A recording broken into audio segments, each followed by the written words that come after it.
Shalom shalom mwege bakunzi bimbonesha kure Heritage n'umunezero udasanzwe muri kino gihe turahimbaza imyaka 16 imbonesha kure yanyu itangwe ko haba nayo mpamvu televiziyo Heritage yashoboye kugendera bamwe mu bakunzi bayo kugira batubwire ibiganiro ndetse n'ibindi byashobora ndabirabafasha tubakurikira.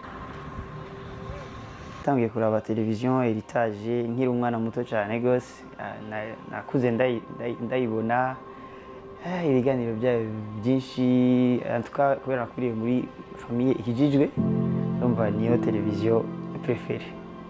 HTV Heritage televiziyo yadufashije muri runo rugendo kugira ngo tube abo turi tugumiza amaguru hasi nk'abana bakijijwe mu myaka nyene umuntu ariko arakura agenda maze nyine ibindi bintu bikomakomeye nyine bitesa bishobora kugutwara mugabo usubiye kuri HTV warasubira kandi kumva ko muri kwico kukijijwe. Mu biganiro byafashije kuri HTV hariyo icabana nakuze ndaba amaye kuvaje yo gukunda Sunday School bivuye mu kuraba ico iganiro mu kuraba ukuntu abandi bana nyene bishura ku bibazo bimwe bimwe ngo just nigeze nishura ikibazo na kimwe ishigiye ubwo quand même na plus yo kubiraba tubese bibike nyine tumwe twa Jean 316 twa Matthieu 11:28 urazibona zijya basanga twaraziblotse zarinjiye mu mutwe. Nibaza ko ni ikintu gikomeye kuba naramenye ijambo ari ryo rufatiro ari ryo tara muri kibirenge byanjegeza none munsi antukaje kuri jewe ico ni kimwe mu bintu bikomakomeye na HTV yamfashije. Kubwa televiziyo Heritage ndibuka ko ngikizwa narakunda kuyikurikirana icambere ndibuka ko ariho nakundiye cyane igikorwa cyo guririmba indirimbo mpimbaza Imana. Sinari bwabibemo cyane ico gihe nta telefone nari mfise ngo shobore gutunga amakarte moi nkashiramo indirimbo z'abaririmbyi ba Dudu Apollinaire n'abandi bo hanze mugabo nibuka ko igihe cyose naraba televiziyo nkasanga ko izo ndirimbo haranza mu mutima cyane wo gukunda kuririmba nkumva umenga no bikurikirana cyane no bikurikirana gose. Hambavu y'ivyo hariho ikiganiro c'intahe ugasanga umuntu ariko aravuga ubuzima yaciyemwo bwo gukizwa nkaca nkompara cyane na jewe nkaraba eske bihuriye he ugasanga muri izo ntahe ari ikintu nkuyemo kandi cingira akamaro kikamfasha mu buzima nayo ko ndaba mu bwa Gikristo. Kanatsinda niho nari nkikizwa.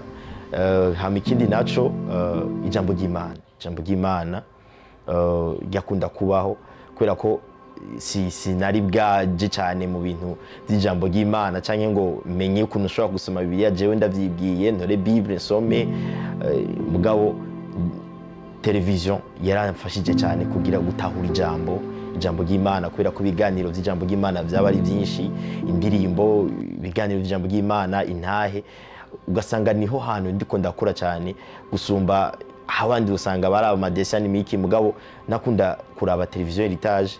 Ndibuka ko ari gihe twanaharira n'abantu dushire kuri iyi chaîne ugasanga nyene numva nkumbuye za ndirimbo nkumbuye irya jambo ry'Imana nkumbuye zantahe yarafashije cyane mu gukizwa kwanje. Kiganiro cyo kwisereva kirimo indirimbo ziranyubaka gose donc mu ndirimbo harimo ubutumwa.